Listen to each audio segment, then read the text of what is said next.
Now, all of this is very fascinating to me when it's held up against the two biggest excuses I hear from people concerning why they haven't yet begun a relationship with Jesus. These are the two biggest excuses I hear. I don't know enough, or I'm not good enough. Guys, these are those ditches on either side of the trail. It's that razor edge of heresy in play. If you feel like you don't know enough or you aren't smart enough to be a Jesus follower, you should probably hear that there's no written exam that you have to pass to get into heaven. There's no test. There's a couple of very simple questions that you can answer today. Do you know you need a Savior, and do you know that Jesus can be that Savior? That's it. That's the quotient of knowledge required.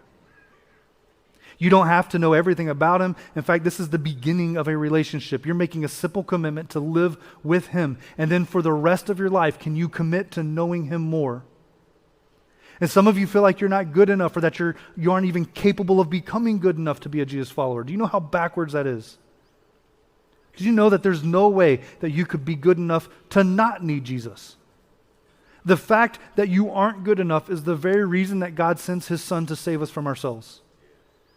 And it's the same question that you have to answer. Do you know that you need a Savior? And do you know that Jesus can be that Savior? It's not about behavior modification. And it's not about knowing Jesus, or knowing enough, Jesus is the center. It's all about Jesus.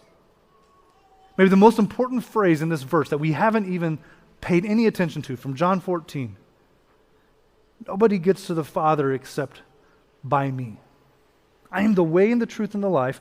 Nobody gets to the Father except by me.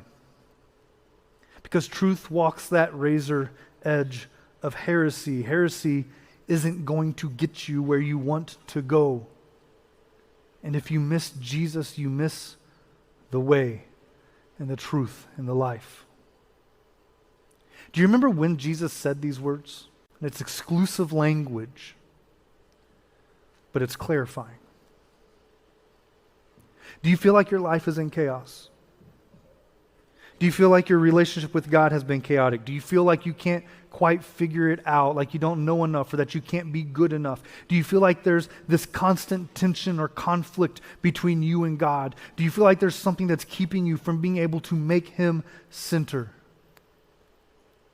Can you just relax and come back to this very simple truth, this one simple truth? And can you trust that if you pursued this truth, this razor edge of truth, that everything else would start to fall in place? Can you believe that Jesus is the way? Not that He has the way, but that He is the way. Can you believe that Jesus is the truth? Not that He knows the truth, not that He can teach you the truth, but that He is the truth. And can you walk with Him and recognize the exclusivity of this verse, that there's no other way, there's no stepping off the trail and ending up at the same endpoint. There's no other truth, there's no other life. You understand that this